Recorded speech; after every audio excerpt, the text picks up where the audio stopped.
Alat yang digunakan yaitu tabung reaksi dan rak tabung reaksi, labu Erlenmeyer, gelas kimia, corong pemisah, pipet tetes, spatula, gelas ukur, batang pengaduk, labu ukur, wadah maserasi, pipet tetes mikro, pH meter, spektrofotometer UV vis, buret, serta cawan penguap dan timbangan. Bahannya yaitu daun pucuk merah, kertas saring, etanol teknis 96%, NaOH 1 molar, HCl 0,1 molar, asam sitrat, larutan pH 1-14, etil asetat, dan kloroform. Pertama, daun pucuk merah dipotong kecil-kecil, kemudian ditimbang 0,5 gram. Selanjutnya, dimasukkan ke dalam 3 wadah dengan pelarut yang berbeda. Pertama, pelarut air, kedua, etanol, kemudian ditutup agar tidak menguap, dan yang ketiga, pelarut campuran air dan etanol dengan perbandingan 1:1. Selanjutnya, ketiga wadah tersebut dimasukkan ke dalam laci untuk maserasi. Dikeluarkan 3 wadah yang sudah dimaserasi, kemudian disaring menggunakan kertas saring. Lalu hasil maserasi digunakan untuk menghitung nilai absorbansi. Tahap ini disebut dengan optimalisasi pelarut dan didapatkan hasil pelarut yang optimal yaitu pada pelarut campuran, etanol, dan air. Tahap berikutnya yaitu optimalisasi pH dengan pelarut campuran, kemudian menimbang asam sitrat terlebih dahulu sebanyak 4,8 gram, lalu diberi Aquades untuk melarutkan padatan asam sitrat. Selanjutnya dimasukkan ke dalam labu ukur sampai tanda batas dan dikocok sampai larutan terurai sempurna. Kemudian asam sitrat dimasukkan ke dalam wadah dan dicampur dengan pelarut etanol. Kemudian ditambahkan dengan pelarut air. Penambahan pelarut tersebut dalam perbandingan 1:1, kemudian ditutup dengan aluminium foil. Selanjutnya, setiap wadah diukur pH-nya dengan pH meter dan dibuat dalam kondisi pH 2, 2,5, 3, 3,5, dan pH 4. Setelah kelima wadah tersebut sudah dalam kondisi pH yang diinginkan, kemudian dimaserasi selama 24 jam. Lalu hasil maserasi disaring dengan kertas saring dari berbagai kondisi pH tertentu dengan pelarut campuran dan dihitung nilai absorbansinya menggunakan spektrofotometer UV vis.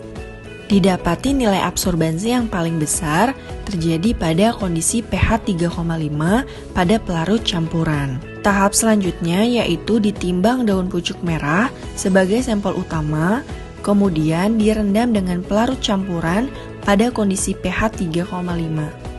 Lalu ditutup dengan aluminium foil rapat-rapat, kemudian disimpan di dalam laci kembali selama 24 jam.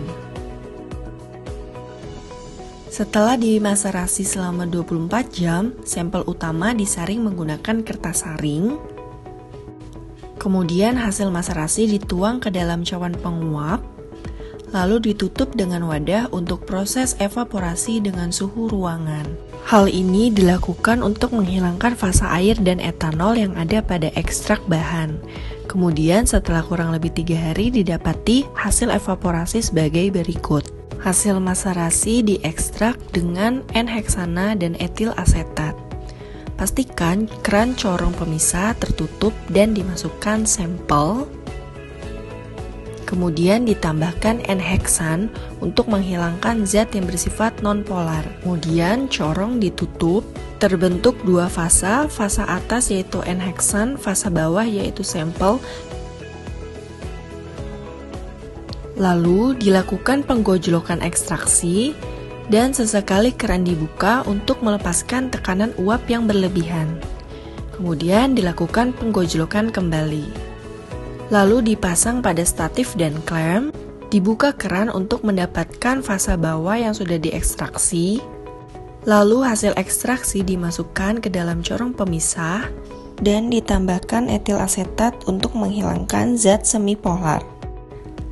Lalu dilakukan proses penggojlokan ekstraksi Sesekali keran dibuka untuk melepaskan gas dan dipasang di statif dan klem. Kemudian keran dibuka untuk mendapatkan fasa bawah yang sudah diekstraksi. Untuk mendapatkan pH 2 didapatkan dari pengenceran HCl 0,1 molar. Langkah pertama diambil HCl dengan pipet gondok, kemudian dimasukkan ke labu ukur, dan ditambah Aquades sampai tanda batas, lalu dikocok sampai larutan terlarut sempurna. Selanjutnya dimasukkan ke dalam botol gelap yang berlabel pH 2. Maka untuk pH berikutnya diulangi pengenceran tersebut dari pH sebelumnya. Selanjutnya untuk pH 14 sampai pH 8 didapati dari pengenceran NaOH 1 molar. Awal mulanya padatan NaOH diencerkan terlebih dahulu di dalam labu ukur sampai tanda batas, kemudian dikocok sampai larut sempurna. Lalu dimasukkan ke dalam botol gelap label pH 14. Selanjutnya untuk mendapatkan pH 13 didapati dari pengenceran pH 14 menggunakan labu ukur yang ditambahkan dengan Aquades sampai tanda batas. Kemudian diulangi pengocokan labu ukur sampai larut sempurna. Lalu larutan sudah bisa dimasukkan ke dalam botol gelap berlabel 13.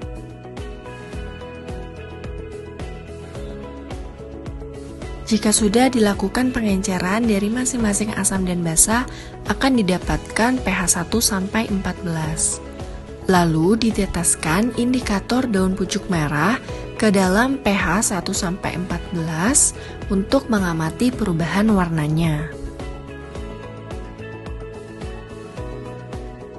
Berikut perubahan pH dari 1-7. Kemudian ditetesi indikator daun pucuk merah ke dalam pH 8-14 dan berikut merupakan hasil perubahan warnanya.